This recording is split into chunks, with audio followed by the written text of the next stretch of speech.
Oh, snap. Welcome back to the channel, y'all. My name is Patrick. If you like true crime, I've been doing these live streams for like a week now. Subscribe to the channel. Go ahead, hit the like button. I see a whole bunch of people came over from TikTok. We got about 80 people watching right now. Y'all, turn your phones from this real quick like that. Hit the like button. Come back in. We got the chat going. Nadia, thank you for the super chat. I'm so ready for this live. Let's go, people. Bam. Thank you so much. We got Jose. Another super chat. Let's go. Can't wait. Desiree coming in hot with the $5 super chat. Let's go. Y'all, make sure you like the video. Hit the subscribe button. That's what you do on the YouTubes. And let's find out what happened here. This is the spine-chilling story of Matthew Terry. Oh, man. Here we go. 911, police, fire, medical. I need emergency, please. What? Ambulance. Someone is hurt.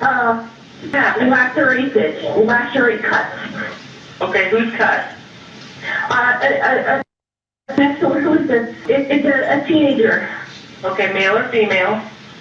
It's a girl or a boy? I think it's a girl. They have a major cut to their neck. Do you know what happened? I don't know. My husband heard someone screaming and then we came outside. Ma'am, do you know if this person was assaulted? Oh, damn. I don't know. We just came outside. They have a major wound to their neck and they're struggling to breathe. Are they awake? I don't think they're even responsive at this point. Is she breathing? I don't see any breath. Yes, breathing. Okay. She is breathing, you think? Yes, but struggling. Ma'am, is the blood spurting or pouring out? No, it's all over the ground. Okay, but is it spurting out or pouring out of the person? It may have already. I don't think this person has any more blood. It looks like Oh, no. a knife wound. Okay. I don't think Get it clean, anymore. I don't see them breathing. I don't think they're with us. In a jealous rage, a killer stabbed his victim multiple times and attempted to sever her head before fleeing into the woods as someone stepped out of their home That dude is not wearing any pants, y'all. What? hearing the commotion. You look crazy as hell coming out of the woods looking like Sasquatch. Oh, no. I think I remember this case. I don't know if we listened to this channel, but oh my God, not coming out of the woods looking like Sasquatch. The killer left his victim to bleed to death. Why did he do it? And why were the warning signs ignored after his first victim? Meet Kay Elizabeth Baker, a 43-year-old woman living in Lithia County, Florida, with her two sons. Kay was a third-grade math and science teacher at Cypress Creek Elementary School in Ruskin, beloved by her students and peers. It was on a quiet, warm spring night on May 28, 2022. Jonathan Figgins, who lives next door to Kay, was sleeping peacefully on his couch, his wife and children sound asleep Oh, damn, there's Jay Figs. He's like, oh, snap, I hear something. upstairs. Good for being a good Samaritan, though. He heard something and he went out there. He wasn't like, oh, well, I'm just going to turn up the TV. It was right after midnight when Mr. Figgins heard unsettling sounds that roused him from his sleep. The best he could describe what he heard was the sound of someone falling on the floor and then a female gasping for breath. Mr. Figgins first thought one of his daughters had fallen out of bed and hit the floor, but when he went upstairs to check, everyone was sound asleep in their beds. Upon investigating outside, Mr. Figgins spotted what he believed to be a teenage girl laying face down on the ground near his front yard. This woman later was identified as Kay Baker. Kay was lying in a pool of blood that appeared to be coming from around her neck. While checking the status of the injured woman, Mr. Figgins heard a sound from behind. He turned to hear a rustling sound that appeared to be coming from the wooded area behind his home, but he saw nothing. Mr. Figgins told his wife Ruth to call 911. By the time fire rescue and the Hillsborough County Sheriff's Office deputies arrived, Kay was gone. The medical examiner who inspected Kay's body at the crime scene discovered that she had multiple stab wounds to her shoulders and neck. Kay's neck laceration was so extreme, detectives concluded that the attacker had intended to sever her head from Dear Lord. What is wrong with these people? her body. Deputies searched the perimeter of Kay's home. In the driveway, detectives found a gray Ford Focus. After running the tags, they found out that it belonged to a Matthew Terry. One window was open and the screen was knocked out. The room belonged to one of Kay's boys, neither of which were home that night. Oh, thank God. This window was facing the Figgins home. From the window, turning right led to the front yard area, the area where Kay had been found. Left led into the backyard, where drops of blood were discovered. Detectives were able to quickly obtain a search warrant to enter Kay's home. Inside the house, it was noticed that in the kitchen a single knife was missing from a butcher block knife set, and a cell phone had been left nearby. The knife missing from the set was a specialized paring knife called a bird's beak knife, given that name because of its 3-inch curved blade, which resembled a parrot's beak. The knife was never located. The bathroom door frame had major damage, showing that someone had violently forced the door open at some point. The main bedroom showed recent signs of forced entry as well, and another cell phone was found on the nightstand. Let me guess. The dude got jealous and went crazy. Deputies found the door to the child's room with the open window was locked, so they had to force the door open. They found no one inside the house. To follow the blood trail, deputies brought in a bloodhound. The scent led the dog into a thick wooded area behind the subdivision. After trailing the scent for a while, the bloodhound led the deputy to an area of woods off of Lithia Pinecrest Road. There, they found a patch of grass covered in blood. Knowing there was a good chance that the perpetrator was nearby, deputies decided to bring out a different canine unit, a Belgian Malinois, one trained to attack and apprehend criminals. Deputies led the dog towards the blood found by the bloodhound and shouted out warnings that they had a dog that will bite if whoever is out there doesn't come out. After a moment, the dog begins barking and attempts to charge forward. That dude's not wearing any pants, so he was like, oh shit, I'm not trying to deal with a dog bite, if you know what I mean. Soon found Matthew hiding in the tall grass and bushes. He was wearing only a t-shirt and his underwear. His clothes were soaked in blood. Matthew had injuries on his neck and was having difficulty walking. After apprehending Matthew, police ended their chase and Matthew was arrested on first-degree murder charges. Good. May 27th marked the last day of the school season. To celebrate, Kay went to the Landing Bar and Grill that night with her boyfriend, 47-year-old Matthew Terry. At some point, Kay and Matthew got up to use the restrooms. Kay came out first and happened to run into a friend of hers, Kelly Andrews. Excited to bump into each other, Kay starts doing a little happy dance. As Kay is doing her little happy dance, a man, unknown to either Kay or Kelly, walked by and playfully mimicked Kay's happy dance as he passes by. This lasts for maybe 4 seconds. This interaction between Kay and the stranger occurred right as Matthew was walking out of the restroom. Matthew immediately jumped to the conclusion that Kay had danced with another man and became furious. Oh my God. Grow up, dude. Oh, dude, you're going to fast forward to you running through the woods in your underwear, getting arrested, and then spending your life in prison. Man, you are crazy as hell. Here we go. I knew it. At the bar, Matthew starts an argument with Kay, angrily accusing her of dancing with another man. This accusation is heard by both Kelly and a nearby bar patron. Matthew and Kay left the bar and headed home around 11:30 p.m. It was about a 90-minute drive back to their home, and Matthew 90-minute drive? Who goes to a bar an hour and a half away from your house? Continued to argue with Kay about They must really like the queso or something there, you know what I mean? An hour and a half? That's a vacation. dancing with another man. Kay decided to call Kelly and have her tell Matthew that she wasn't dancing with a passing stranger. Kelly overheard Kay tell Matthew to stop being stupid. After the phone call, Kelly received a text message from Kay at 11:56 p.m. that read, "LOL, sorry for that, so dumb, all good now." About 30 minutes later, Mr. Figgins found Kay bleeding to death in his yard. Investigators at the crime scene believed Matthew had attempted to murder Kay while he was in a drunken rage. They believe he stabbed her multiple times and attempted to remove her head before she found a way to escape through a window and made her way into her neighbor's yard.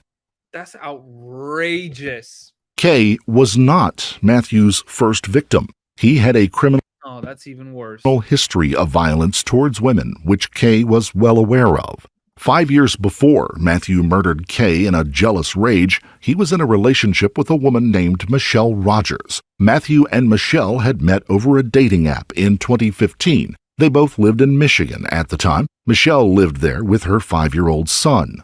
Matthew had spent a few years in the Marines. Around the time he met Michelle, he was working as a wrestling coach. Oh, Lord. Debbie, thank you for the super chat. Y'all, I appreciate the super chats. You don't have to do that, but it does help me go live every single night. So shout out to y'all. Thank you so very much. It's the little thing down there next to the emoji bar or whatever that thing is down there. Thank you for the love. Let's keep going. After dating casually for a few months, Michelle decided that she wanted to end the relationship. That is, until she found out that she was pregnant. For the baby, Michelle thought it best to make her relationship with Matthew work. Soon, they moved in together. But all too soon, it became apparent that Matthew was abusive and violent, and these behaviors worsened when he drank. Once, he threw a cast-iron pan at Michelle while she was holding their infant son.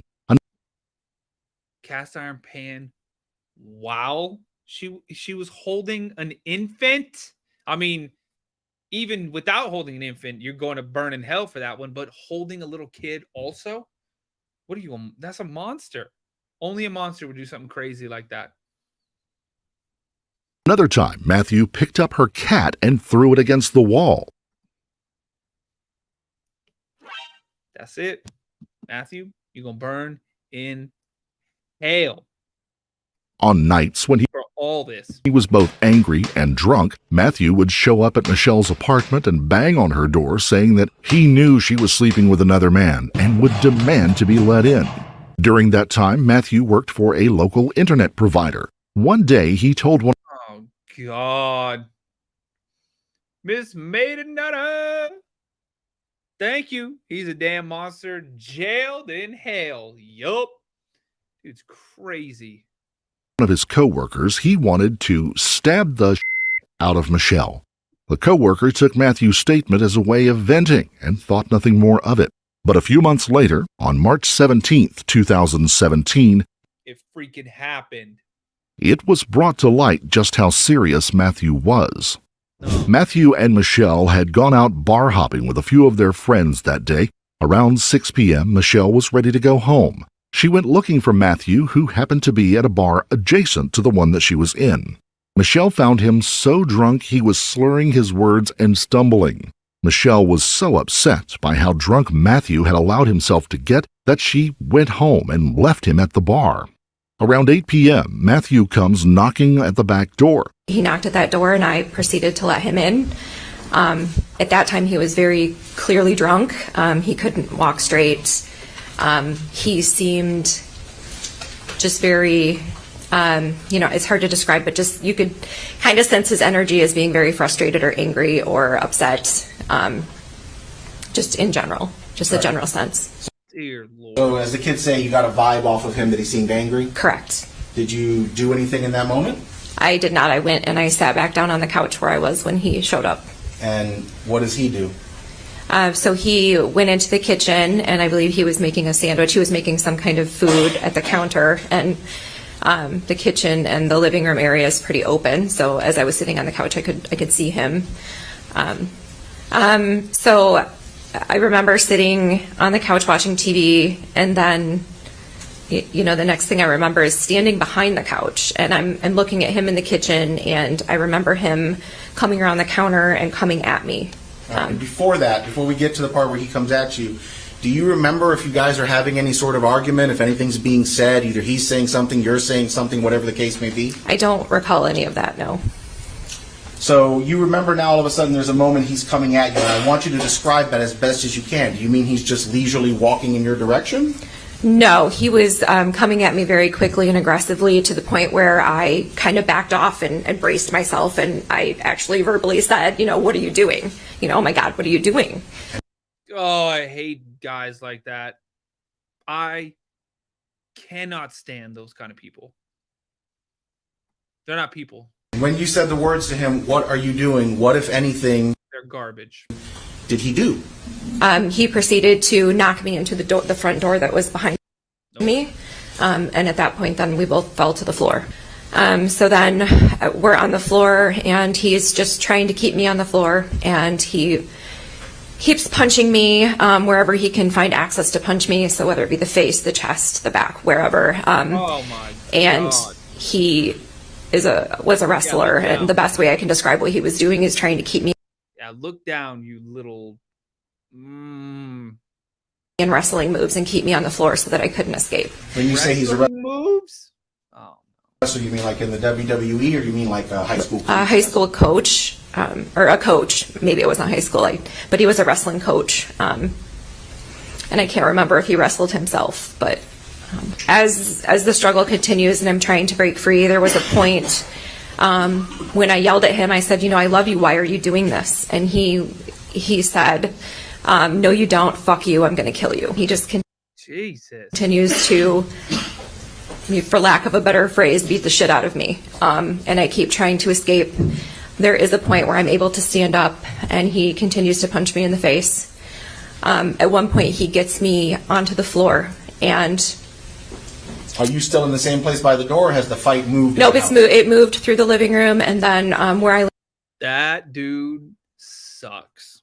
landed on the floor was, I landed face first with my upper body, like My mom can barely hear you. Can you hear me now? Yo, can you actually hear me? Thumbs up in the chat. Can you guys hear me? on the kitchen tile, and then my lower half was on the carpet of the living room. And at that point, there was blood everywhere. Where is the blood coming from? I believe my nose. At that time, he had broken my nose. But I remember trying to push myself up, and he was on me. And every time I tried to push myself up, I couldn't grip on the floor because there was so much blood. And he would purposely put his weight on me and push me back down, so I was unable to get up. Oh no. You sound low compared to the video. Oh damn. I probably could put on the headphones, or maybe just bring the computer a little closer to me. Can y'all hear me better now? I'll try to talk a bit louder too. All right, let's keep going. Through all of this, are you fighting, resisting, trying to stop him? Yes. So what comes next? So I remember laying there, and I was laying on my left side, and I remember seeing the trash can there. There was a black trash can. And at this point, he was taking both of his hands, and he was taking my head, and he was slamming it into the floor. And Jesus. so every time he would do that, my vision would go black. And I thought he was going to knock me out, or I would be unconscious or something at some point. I was thinking, like, holy shit, is this really happening? And I was really disoriented and dizzy, and I was hearing all the shuffling That is absolutely in terrible. the kitchen. And then the next thing you know, Mr. Terry comes around behind me and stabs me in the neck. When you say he stabs you in the neck, do you know what he stabs you with in the neck? I didn't see it, but it was a knife. So at that point, again, it was just kind of the thought, like, holy shit, he just stabbed me with a knife. Like, I need to get the hell out of this house, or I'm going to die in here. And so I remember standing up, and as I stood up, he continued to, try and stop me and try and punch me. I was able to get loose for enough time to be able to turn around, and directly behind me there was the garage door. So I was able to get the garage door open and run to the garage. So I pushed the opener with my left hand as I Can you even imagine? That is so terrible. This lady had to deal with that. was running. Thank God she lived. Thank God she's alive to tell this story. Put this man behind bars. but it's too late, right? Because then this is the first one. And then he ends up unalive in the other one. Oh, I guess I'm on YouTube now. I can say it. He ends up killing the other one. Out. Too many lives on TikTok, y'all. They don't let me say all these words. To try and get the garage door to open so I could escape that way. And did the garage door start to open? It did. And I ran towards it, but it was very slow. So I couldn't quite get under it right away before he was able to get to me again. Oh, Lord. All right, so now you're waiting for the garage door open enough, and he attacks you again? Yes. Describe how he's attacking you again. He was just trying to stop me from leaving, and we both fell to the ground at that point and somehow had rolled out of, the garage that was open down the driveway. So now you've spilled out onto the driveway, like out in public. Correct. And what's happening there? So we were rolling down the driveway a bit, and I ended up in a position where I was under him and he was on top of me. He had used both of his hands to take my head and slam it into the cement multiple times. This dude's gonna burn in hell. Sorry. So he had the knife, and he had stabbed me 3 times in the right shoulder. All right, so he's still armed with this knife, even though you fled. Oh my God. She's already been stabbed in the neck once. And now in the shoulder. Out of the home, and he's chased you. Yes, and this entire time I'm screaming That is sick. for someone to come help me. At any point, do you realize that some sort of like neighbor or person nearby has responded to your calls for help? Yeah, as I was screaming, I could very faintly hear voices across the street saying, get off of her, and just hear them talking. A lot of it I couldn't make out what they said. All right, and so we're at a point where Mr. Terry and you are in the driveway. You're still fighting. He's still armed with a knife. Tell me what else. Look at his face the whole time, too. Just like doesn't care. Almost smirking. He's like looking crazy as hell. Why isn't he in prison from this? Right? COS, that's what I'm saying. Dear Lord. Y'all make sure you hit that like button.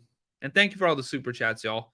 You guys don't have to do any of that, but I do appreciate it. Thank you. It just helps me go live every single night. Make sure you subscribe to the channel, too. Y'all hit that subscribe button. He's doing and what you're doing in response. Yeah, he's smug, Lindsay. Exactly. So again, I'm screaming this entire time, that he's going to kill me and somebody please help me. But he had stabbed me those 3 times in the shoulder, and he went to bring the knife down again, and I had reached up and I grabbed with my right hand the blade end of the knife in midair, and don't ask me how I did it. I just grabbed and I took the knife and I pulled it. Again, I'm on my back, and I pulled it across my face, and I just remember thinking he was going to stab my eye out or something as I'm doing this, but I was able to pull the knife enough over that it fell out of his hand, and it fell to my left side. And then I kind of rolled over it and tucked it underneath me so that he didn't have access to it anymore. And so once you kind of tucked the knife under your body, rolled onto it, does he stop fighting with you, or does he still keep trying to get the knife? No, he was still slamming my head to the floor, and he would reach down with his hand and he would try and fish for the knife real quick, but then I would try to get up, and then he would hold me back down again, and then kind of just back and forth trying to fish for the knife, and I'd get up and he'd try to fish for the knife, and then he'd push me back down. And there was a point when he had gotten really pissed off. That's terrible. Because I was kind of, holding the knife with my arm as it's tucked under me, and he reached down and he bit me on the forearm here to try and get the knife loose from my grasp. Is that the only place he bit you? No. Shortly after that, after he fished a couple more times for the knife and couldn't get it, he reached down and he bit me twice on the side of my left cheek to try and get me to let go. And throughout all of this, are you screaming and yelling for help, asking him to stop, putting up resistance? Yes. So does the fight sort of end at some point? Look at this dude's face. God, just look at his damn face. Look at the lady back there in the back where she's like, and he's just sitting there just like, Yeah, so we didn't live that far from the hospital and stuff, and as the neighbors were, I later found out they were on the phone with 911 at the time. We could hear sirens coming.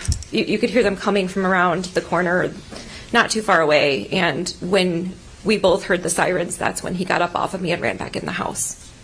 And what did you do? I got up and I grabbed the knife so he couldn't get it back again. And I couldn't see very clearly because my contacts were in, but they were all like covered in blood. But I ran across the street to the voices of the neighbors who were telling me to come over there, come here. And then I proceeded to go across the street and I collapsed on my back in their front yard. Like Kay, police found Michelle lying in her neighbor's yard after being bitten, beaten, and stabbed multiple times. Michelle was lucky to survive the attack. However, she had to spend 5 days in intensive care. A detective, Matthew Crumbach, who investigated the crime scene, said it was as close to a homicide as you could get without it being a homicide. For his violent acts towards Michelle, Matthew was charged with attempted murder. After being arrested for attacking Michelle, Matthew contacted an old friend to testify for him in court. That old friend was a woman he had dated nearly 20 years earlier. Her name was Kay Baker. Kay was more than happy to testify and stand up for her friend's character in court. She told the judge, "Matthew is very truthful and I trust him completely." Michelle tried desperately to get Kay to see the monster that Matthew truly was. During the trial, Michelle sent Kay photos of her stab wounds through Facebook Messenger and said, "Please don't let this be you." But Kay could only see the man she knew Matthew to be back in those days 20 years prior when they dated. Kay was not the only one defending Matthew. He had many friends and family in the courtroom supporting him. They all just glared and shook their heads as Michelle spoke in court. Somehow, Matthew's lawyer convinced the jury that his attack on Michelle was in self-defense. He further explained, being an ex-Marine, Matthew used his training to neutralize the fight that Michelle had started. Matthew was sentenced to 3 to 10 years in prison for assault with intent to cause great bodily harm. In a letter written to the Michigan Parole Board, Michelle said, "If he gets out, I fear for myself and my family, and for the next victim. Society is in danger." Michelle's warnings fell on deaf ears, and Matthew served only 3 years before being discharged in December of 2021. Matthew was released on good behavior and had passed a Oh my God. This is crazy. domestic violence class. Matthew stayed in touch with Kay during those 3 years he spent in prison. After he was released, he moved to Florida to begin a new life with her. All seemed to be going well until the dreadful morning of May the 28th shined a light on what was going on behind closed doors. Matthew claimed he was not guilty of hurting or killing his girlfriend Kay. However, prosecutors believe Matthew murdered her in a jealous rage because he believed that she had danced with another man while they were at the bar. After Kay's murder, investigator Crumbach, who was part of the team who investigated the crime scene after Matthew's attack on Michelle, told the Times that Matthew Terry was a textbook case of an evil, narcissistic, manipulative killer. Right? The trial between Matthew Terry and the state of Florida began in November of 2022. Prosecutors worked hard to convince the jury that Matthew was responsible for the death of Kay Baker and wanted Matthew to receive the death penalty. They believed Matthew had also tried to take his own life after murdering Kay. That's why he was found with multiple cuts on his throat. Matthew's lawyers tried to convince the jury that Matthew and Kay had been attacked by an intruder who Matthew was unable to identify, and this perpetrator escaped out a window. Matthew's attorneys claimed that deputies He was unable to identify because the person wasn't real and he wasn't made of fairy dust and just disappeared. gave up the chase too quickly. They assumed that Matthew was the killer immediately and therefore allowed the real killer to get away. Since the murder weapon was never recovered, Matthew's lawyers tried to downplay the size of the missing knife from the kitchen, the bird's beak knife, to state the knife's inability to do the damage that was done to Kay.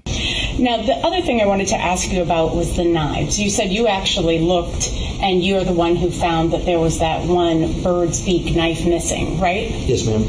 So that one bird's beak knife was the only one missing. Out of the butcher's block? Yes, ma'am. And that is what we call a paring knife. It's a little curved knife, right? Yes, ma'am. There were a bunch of steak knives there, right? Outside of the kitchen, or the block in the drawer? Either in the block itself or outside of the block. There were a bunch of steak knives, right? Yes. A bunch of big knives too, right? Yes. And the one that we're talking about is a little itty bitty small paring knife, and that's the only one that was missing from the home, right? Yes.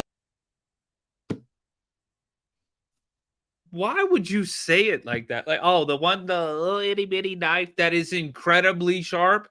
Yeah, that one. The one that's missing after this guy went crazy like he did. Yep, that one. What the hell is wrong with these people? Yes, ma'am. Do we have any idea if that ever even existed in the year prior? I cannot tell you that. Thank you. Matthew's attorneys fought hard to keep the previous case between Matthew and Michelle out of the current case, knowing how damaging it would be for the jury to know about Matthew's violent history. They didn't, however, get their way. Michelle was brought in to testify, and she shared the assault that she had suffered at the hands of Matthew back in 2017, which possibly played a major role in the jury's decision. Within only an hour and 10 minutes, the jury unanimously convicted Terry on a charge of first-degree murder and sentenced him not to death, but to life in prison. But based on what I heard, I believe that you should have been in prison in Michigan and that Miss Baker should still be alive. This is Florida. You're going to prison for the rest of your life. I adjudicate you guilty. I sentence you to life in prison. I impose all fines, fees, associated charges, and I advise you that you have 30 days to appeal the judgment and sentence entered against you. Damn. This is Florida. And you are out of here. Oh, man, that is tragic. For the first lady, for the second lady, I mean, just dear God. Well, go to jail. And then go ahead and burn in hell. Y'all, make sure you leave a like on the video. Hit the subscribe button if you're new here. My name is Patrick. I do these true crime lives every single night. We start on TikTok. We do a couple cases over there, and then we migrate over here to YouTube. So go follow the TikTok, same name, The Haunted Side. And I'll see y'all tomorrow. Thank you for being here. Thanks for the love. Go back and rewatch some of the cases, y'all. I posted a video a day for like the last 10, 15 days. So y'all, there's tons of content. Go watch it on the profile right now. Leave some likes, leave some comments. I love you guys. Have a wonderful night. And I'll see y'all tomorrow night. Take care.